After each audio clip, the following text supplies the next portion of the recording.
அறிவால் கடவுளை தேடு அப்படின்னு சொல்றாங்க. ஆமா. அன்பால் கடவுளை தேடு அப்படின்னு சரி. சொல்றாங்க. யோகத்தால் கடவுளை தேடு. ஆமா ஆமா. இதுல எது வந்து சரியான வழியா இருக்கு? எல்லா வழியும் சரியான வழி. எப்படி? கடவுள்ன்றதே அன்பால இருக்குது. சரி. அன்பால எப்படி தேடு அப்படின்னா, இப்போ உன் பாக்கெட்டில் ஒரு 1000 ரூபாய் வச்சிருக்கிற. அந்த 1000 ரூபாவை நீ 10 பேருக்கும் கொடுத்தீங்கன்னா 10 பேர் நீ கடவுளா நினச்ச, இது அன்பு. இதுக்கு பேர் அன்பு. அன்பு செலுத்தி தானே கொடுத்த. அன்பில்னா அவங்ககிட்ட கொடுக்க மாட்டியா? அப்போ அன்பால கடவுளை தேடு, யோகத்தால கடவுளை தேடு, உனக்குள்ளவே கடவுளை தேடு. அது யோகத்தால கடவுளை தேடு, அறிவால கடவுளை தேடு, சிந்திச்சு தேடு. எது சரி எது தப்புன்னு சிந்திச்சு தேடு. உனக்கு அறிவு இருக்குதுல்ல, அந்த அறிவால நீ தேர்ந்தெடுத்து தேடு. அப்படி தேடினா அறிவால கடவுளை தேடு, அன்பால கடவுளை தேடு, யோகத்தால கடவுளை தேடு. இப்படி 3 பாகமா எல்லாமே கடவுளை தேடுற வழி தான் சாமி. எது சிறந்த வழி? எல்லாமே சிறந்த வழி. அவனுக்கு இப்போ உனக்கு பணம் இருக்குது, கடவுளை தேடணும்னு ஆசையும் இருக்குது. ஆனா நீ ஒரு நோயாளி. யோகத்தால கடவுளை தேடினா உடல் நல்லா இருக்கணும். முதல்ல உடல் சுகம் பெறலனா யோகத்தால கடவுளை தேட முடியாது. அப்போ உங்கள்கிட்ட பணம் இருக்குது, அந்த பணத்தை கொடுத்து அன்பால கடவுளை தேடு. என் உடல் நல்லா இருக்குது, அதனால நான் யோகத்தால கடவுளை தேடுறேன் இல்லையா? இன்னொருத்த எல்லாம் படிச்ச அறிவாளியா இருக்கிறான், அவன் எது சரி எது தப்புன்னு அறிவால கடவுளை தேட. எல்லாமே கடவுளை தேடுற வழி தான். 3மே சரியான வழி தான். அவன் வாழ்க்கைக்கு, அவனுடைய உடல்நிலைக்கு, அவனுடைய வசதிக்கு ஏத்த மாதிரி தேடுறான். எல்லாரும் ஒரே மாதிரி தேட முடியாது. அதனால அவனுக்கு முடிஞ்ச மாதிரி தேடுறான் சாமி.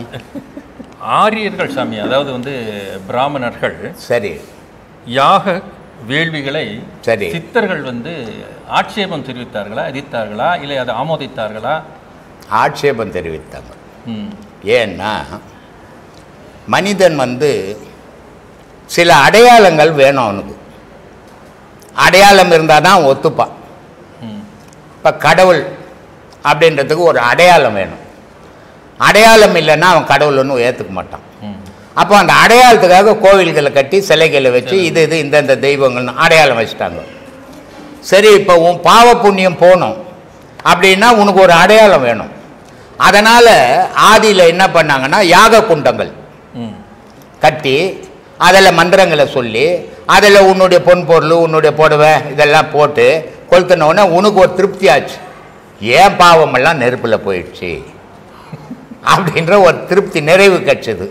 அதனால் உன் பாவம் போயிடுச்சு. நீ எப்போ உன் மனம் முடிவு பண்ணிடுச்சோ உன் பாவம் அன்னைக்கு போயிடும். அதனால் இதை நடத்தி அடையாளம் காட்டினாங்க. சித்தர்கள் என்ன பண்ணாங்க? திருமூலர் சொல்கிறாரு, அது யாக குண்டண்டா, உன் உடலே ஒரு யோக குண்டண்டான்றார். இதுக்குள்ள அந்த தீய மூட்டு.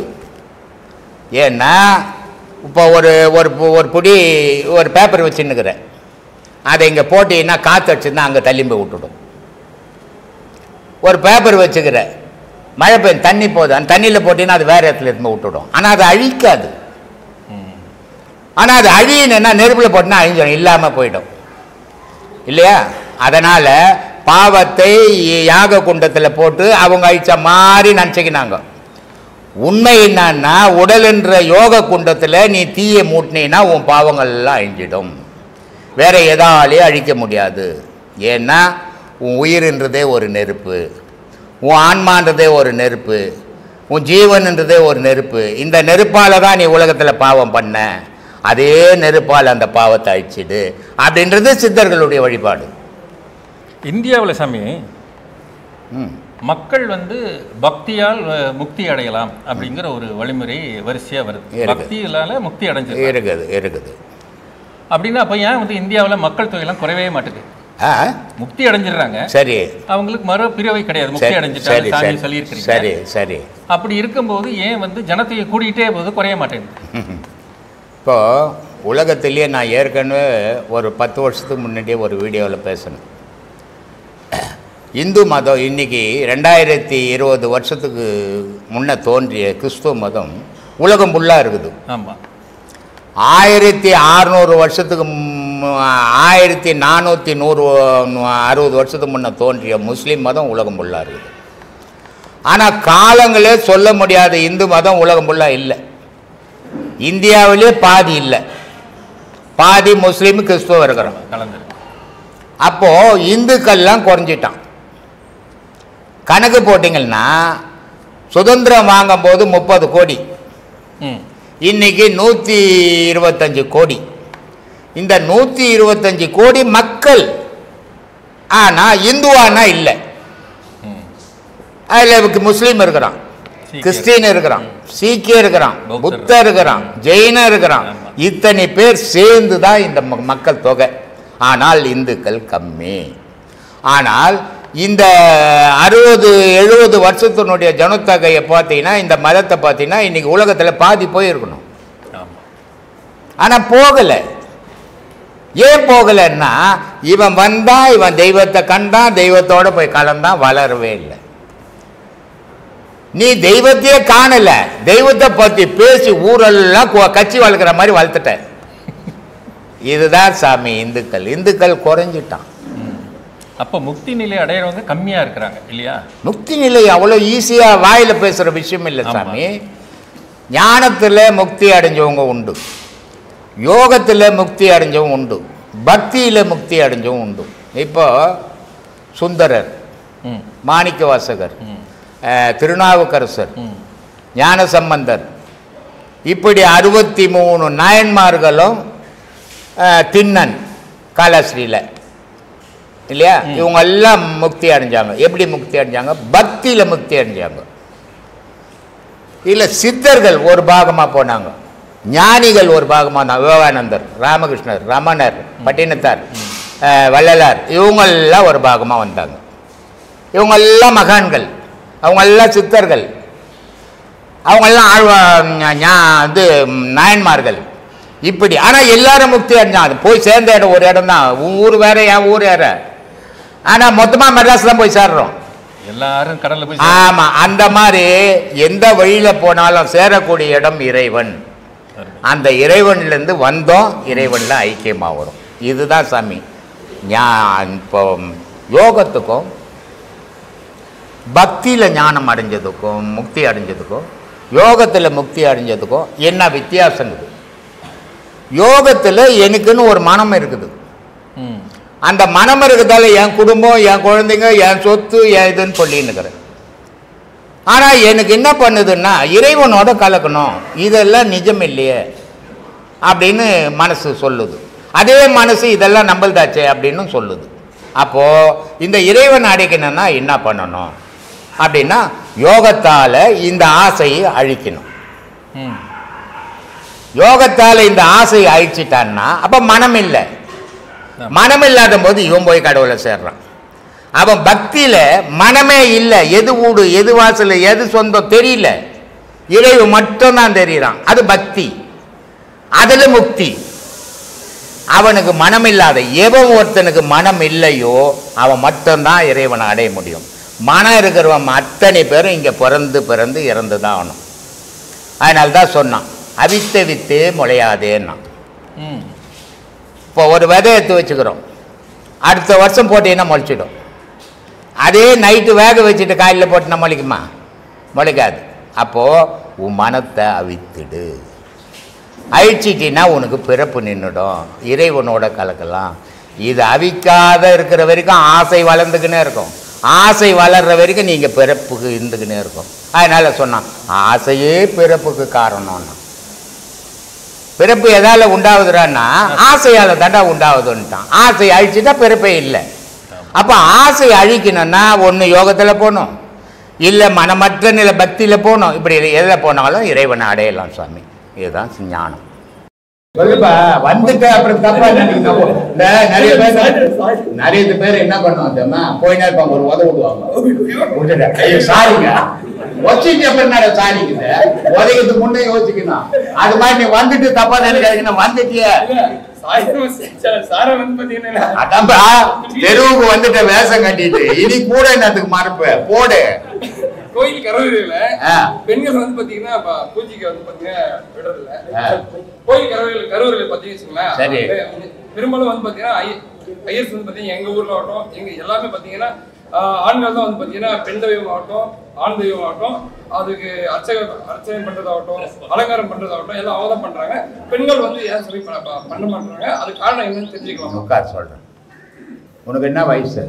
எனக்கு 30. ஏமா 35. அம்பாள் சாமி இருக்குது, முருகா சாமி இருக்குது, விநாயகர் சாமிக்கு இது, சிவன் சாமிக்கு இது. ஏதாவது ஒரு மந்திரம் சொல்லு, ஒரு மந்திரம் சொல்லுப்பா. சாமி மேல ஒரு தோத்திரம் சொல்லு, பூஜை பண்ற மாதிரி. நீ சாமி கும்பல உனக்கு என்ன பொம்பளை கதை? கும்பிட்டுட்டு கேட்டீங்கன்னா நியாயம் இது. நீ கும்பிடுறதே இல்லை, உனக்கு எது பொம்பளை கதை? ஏன் பொம்பளை போறது இல்லை அப்படின்னு சொன்னா, அசுத்தமா இருந்தா பொம்பளை போகக்கூடாது. ஏன்னா பெண்ணுக்கு மட்டும்தான் மென்சஸ், ஆணுக்கு கிடையாது. இருக்குதா? நீ எப்போ வேணா காட்டு மிராட்டி மாதிரி தெரியலாம், பொம்பளை அப்படி தெரிய முடியாது. அதனால அவ சுத்தமான இடத்துக்கு பெண்ணை விடக்கூடாது அப்படின்னு தடுத்தாங்களே தவிர மதம் சொல்லக்கூடாதுன்னு சொல்லலை. இந்த மந்திரம்ன்றத ஐயருங்க அதுக்காக படிக்கிறாங்க. தோத்திரங்கள் எல்லா பிராமண பொம்பளைகளுக்கும் தோத்திரம் தெரியும். ஆனா கோயில்ல பூஜை பண்ண மாட்டாங்க, வீட்டுல பண்ணுவாங்க. ஆனா இவங்க கோயில்ல பண்றதுக்காகவே இவங்க படிக்கிறாங்க. இப்ப ஒரு இடத்துல பாட்டு பாடணும், உனக்குள்ளவே நீ 1000 பாட்டு பாடிப்ப. 100 பேர் இருக்கிற இடத்துல மைக் வச்சு பாடுவியா? பாடுவியா? ஏன்? வெக்க வரும். ஆனா பாடுறதுக்கு இல்ல. நீ மனுஷன் தான், அவன மனுஷன் தான். அதே மாதிரி பெண்கள் வந்து 10 பேர் ஆம்பளைங்க இருக்கிற இடத்துல மந்திரம் சொல்ல முடியாது. ஐயரு ஓடு கத்துவான், அப்பதான் துட்டு 10 ரூபா ஜாஸ்தி கொடுப்பேன். இந்த மாதிரி இருக்குது. அதனால பெண்ணு ஆணு சாமிக்கல. இங்க கோயில்ல எப்படி தெரியுமா, நான் அன்னைக்கு எனக்கு உட்கார்ந்து இருந்தேன். ரெடிஸ் இது மாதவத்திலிருந்து 3 பொம்பளைங்க வந்தாங்க. சாமி இதெல்லாம் வாங்கிட்டு வந்து நீயே போய் கும்பிடுவேன். நீயே போய் கும்பிடு. ஏன்னா நீ ஆன்மா தான், அதுவும் ஆன்மா தான், நானும் ஆன்மா தான். கும்பிட தெரிஞ்சா நீ கும்பிட்டுட்டு போ. கும்பிட தெரியலன்னு தானே உன்னை ஐயரை கூப்பிடுறேன். நீ கும்பிட தெரிஞ்சுக்கோ. கிறிஸ்டின் போறான், பைபிள் எடுத்துறான், படிக்கிறான், அவனுக்கு ஆள் தேவையில்லை. முஸ்லீம் போறான், குரான் எடுத்துக்கின்னு படிக்கிறான், அவனுக்கு ஆள் தேவையில்லை. நீ தான் எதையும் படிச்சது இல்லையே, பணமும் தானே அலையிற. அதனால உனக்கு ஒரு ஆள் தேவைப்படுது. இதான் காரணம் சாமி. ஓ சுவாமி சொல்லுமா. சன்னியாசம் போறவங்க எப்படியெல்லாம் இருக்கணும் அப்படின்றத சொல்லிட்டீங்க. இப்போ ஒரு சம்சாரியா இருக்கணும், ஒரு சாமானியர் பொது வாழ்க்கைக்கு கடைபிடிக்க வேண்டிய வழிமுறைகள் ஏதாவது இருக்கா? இருக்குதுமா. எல்லா மனுஷனும் ஒரு வரமுறைக்குள்ள வாழணும். அந்த வரமுறைக்குள்ள எப்படி வாழணும், நான் பல பேருக்கு எங்கள் ஆசிரமத்தில் சொல்லுவேன். நான் ஆசிரமத்தில் வரேன், உபதேசம் வாங்கிடுவேன், நான் சன்னியாசம் போயிடணும், அந்த மாதிரினா இங்கே வராதேன்னிடுவேன். ஏன்னா சாதனைன்றது என்னன்னா, இருக்கிற இடத்துலேருந்து செய்து சாதிக்கணும், அதான் சாதனை. சாதனைன்னுட்டு பயந்து ஓடி போகிறது சாதனையே கிடையாது. அப்போது பகவத்கீதையில் 4 விதமான யோகங்களை சொல்லியிருப்பாங்க. பக்தி யோகம், கர்மயோகம், ராஜயோகம், ஞான யோகம் அப்படின்ட்டு 4 விதமான யோகங்களை பகவத்கீதையில் சொல்லியிருப்பாங்க. அப்போ இந்த கர்மயோகம்னா என்ன அப்படின்னு பார்த்தீங்கன்னா, முதல்ல உன் பொண்டாட்டி உன் பிள்ளைங்க பட்னியாக இருந்து விட்டுட்டு நான் கடவுளை தேடுறேன்னு சொல்லக்கூடாது. சொன்னால் அதுவே பெரும் பாவம். அப்போது ஃபஸ்ட்டில் உன் பொண்டாட்டி பிள்ளை குட்டியை நல்லா காப்பாற்று, அவங்க சந்தோஷமாக இருக்கணும். அதை தாண்டி கடவுளை தேடும். அதுக்கு ஞானத்துக்கு குருமார்களை தேடி வாங்கும், அது தப்பு கிடையாது. ஆனால் அங்கே இப்போ குழந்தைங்கள பட்னியும் பயிற்சியும் போட்டுட்டு நான் ஆன்மீகத்தில் போகிறேன்னு வந்தீங்கன்னா அது போலி பக்தி. நிஜத்தில் போக முடியாது. ஏன்னா மனம் மனைவின்ற உள்ள தாவிக்கினே இருக்கும் எப்பவுமே. எல்லா ஆம்பளைக்கும் சும்மா சொல்லுவான், நான் என் பொண்டாட்டி இல்லை அப்படின்னு நினைக்கிறது இல்லைங்க. அப்படின்னு எவன் சொல்கிறானோ அவன் பொண்டாட்டி காலடியிலே கிடக்கிறான்னு அர்த்தம். அதனால முதல்ல குடும்பத்தை சீராக நடத்தணும், அது கர்ம யோகம். அதுக்கு அடுத்தது பக்தி யோகம். கோயிலுக்கு வரணும், கோயிலில் வந்து தெய்வத்தை முழுக்க நம்பணும், நம்பி வழிபடணும். அதுக்கு அடுத்தது ராஜயோகம். அப்படி ஒவ்வொரு படியாக தாண்டணும். குடும்பத்தை நடத்த முடியாமல் நடத்த விடாமல் சீராக வச்சு இல்லாமல் நான் கடவுளை வழிபடுறேன்னா ஒரு பலனும் வராது உனக்கு. அது சும்மா உன்னையே நீ ஏமாற்றிக்கிற கதை அது. அதனால் முதல்ல குடும்பத்தை நடத்தணும். குடும்பத்துக்கு ஒரு 10,000 ரூபாய் சம்பாதிக்கிற மாதம், குடும்பத்துக்கு 5,000 ரூபாய் செலவு பண்ணு, தப்பே கிடையாது. ஏன்னா அந்த ஜீவன்கள் உன்னை நம்பி தான் இருக்குது. 5,000 ரூபாய் இந்த உலகத்துக்காக நீ வந்து போனதுக்கு என்ன அடையாளங்குது, அதுக்கு செய். பொதுமக்களுக்கு செய். உன்னை விட சோறு இல்லாத எத்தனை பேருக்கு நீ 3 வேளை சாப்பிட்ற, ஒருத்தன் 1 வேளை கூட சோறு இல்லாகிறான், நீ 2 வேளை சாப்பிட அவனுக்கு 1 வேளை சோறு போடும். அதான் புண்ணியம், அதான் தெய்வ வழிபாடு. அந்த மாதிரி போனீங்கன்னா இல்லறத்தில் இருந்தே செயல்படுமே தவிர இதை விட்டுட்டு ஓடி போனேன். என்கிட்ட ஒருத்த ஃபோன் பண்ணி கேட்குறேன், சாமி நான் சன்னியாசம் வாங்கினேன், காஞ்சி மரத்துக்கு போனேன். ஏன்னா நான் இங்கே சன்னியாசம்ன்ற உபதேசம் யாருக்கும் கொடுக்கறது கிடையாது. அதனால் அந்த மாதிரி அது அவனையே அவன் ஏமாற்றிக்கிற விஷயம். அப்படிலாம் இருக்கக்கூடாது. நல்லா குடும்பத்தை காப்பாற்றுங்க. குடும்பம் நீ தெய்வ வழிபாடு குடும்பத்திலேருந்து படும்போது அந்த வம்சமும் தெய்வ வழிபாட்டுக்கு வரும். கெட்டு போகிறதுக்கு வாய்ப்பு கிடைக்காது. நீ மொட்டுத்தனமாக போனீங்கன்னா உன் பிள்ளைங்க தண்ணி அடிச்சுன்னு தெரியும், ரோடெல்லாம் கட்டி அடிச்சுன்னு தெரியும். அது கெட்டு போகிறதுக்கு நீயே காரணமாக இருக்காது. இதான் மை அட்வைஸ். சொல்லுங்க சுவாமி. நீங்க சொன்ன மாதிரி இப்போ திருமணத்துக்கு பிறகு ஒரு பெண்ணுக்கு குழந்தை இல்லை அப்படிங்கிறது கர்ம வினையா இல்ல அந்த பெண்ணுடைய உடல் பிரச்சனையா? இதெல்லாமா அம்மா மீடியாவில் நான் சொன்னா என்னை ஒதுக்கிறதுக்கு தான் வருவாங்க. ஒரு ஆண் கல்யாணத்துக்கு முன்ன பல கெட்ட வழிகளில் போவான், பல பெண்களை உபயோகப்படுத்துவான். அந்த விந்தாகப்பட்டது நீத்து போயிடும். நீத்து போச்சுன்னு சொன்னா அவன் கல்யாணம் ஆன பிறகு அந்த மனைவியோட உறவு கொள்ளும் போது அது கருத்தரிக்காது, உறப்பு இல்லை. ஒரு ரெண்டு பொருள் ஒன்று சேர்ந்து இருந்தால் தான் சேரும். பெண்ணினுடைய சுரோனிதம் உறப்பாகவும் ஆணனுடைய விந்து உறப்பு இல்லாமல் இருந்ததுன்னா ஒரு கரு உருவாகாது. அதனால குழந்தை இல்லாமல் போகும். அதே நேரத்தில் சில பெண்களை பார்த்தீங்கன்னா ரொம்ப நல்ல பொண்ணு மாதிரி இருக்கும், கல்யாணத்துக்கு முன்னே கண்டபடி போயிருக்கும். ஆணு நல்லவனா இருப்பான், கல்யாணம் பண்ணியிருப்பான், ஆனால் குழந்தை பிறகு. ஏன்னா அந்த சுரோனிதத்துக்கு சத்து இல்லை, விந்துக்கு சத்து இருக்குது. ஆனா ஒரு கல்யாணம் பண்ண உடனே ஆணும் வெளியே ஏதோ கெட்ட பழக்கம் இல்லை, பெண்ணுக்கும் கெட்ட பழக்கம் இல்லை, சேர்ந்த உடனே 10 குழந்தை பெற்று போட்டுருவான். கோவில்கள்ல ஐயிருக்கிறாங்க தெரியுமா? ஏன்னா இதுக்கெல்லாம் உங்களுக்கு ஒரு உதாரணம் சொன்னதான் என்ன திட்ட மாட்டீங்க, அதுக்காக சொல்றேன். இத கோயில்ல ஐயிருக்கிறார், அவரு மீசையே வச்சுக்க மாட்டார். ஐயர் சட்டை கூட போட மாட்டாரு. சட்டை போட்டா போடுவாரு, வெளியே போனாங்கன்னா குளிருக்கு போட்டுப்பாரு. ஆனா கோயில்ல சட்டை போட மாட்டாரு. ஆனா வெளியும் மீசை வைக்க மாட்டாரு, உள்ளவும் மீசை வைக்க மாட்டாரு. ஆம்பளைன்னு தான் மீசை இருக்கணும் இல்ல. ஆனா மீசை இல்லாத ஆம்பளை ஐயரு 10 குழந்தை பெற்றுக்கிறாரு. பெரிய பெரிய மீசை வச்சு இந்த வேறுபாட்டு கட்டப்பம்னுக்கு ஒரு குழந்தை கூட இல்லை. பெரிய பெரிய மீசை வச்சுக்கிற ரவுடிங்களுக்கு ஒரு குழந்தை கூட இல்லை இல்ல. ஏய் ஒரே அடக்கம் எனக்கு என்னவான், பெரிய மீசை முறுக்குவான், கத்திய காட்டுவான், ஆனா குழந்தைய இருக்கு, வம்சமே இருக்காது. ஆனா எதையுமே முறுக்க மாட்டாங்க. வீட்டு உள்ள போனா வச்ச வச்சன் கோழி குஞ்சு மாதிரி இருக்கும். காரணம் என்ன, அவன் ஊரெல்லாம் இறச்சிட்டான், இவன் எங்கேயும் இல்லாத பத்திரமா வீட்டுல வச்சுக்கினான். இதான் காரணம்.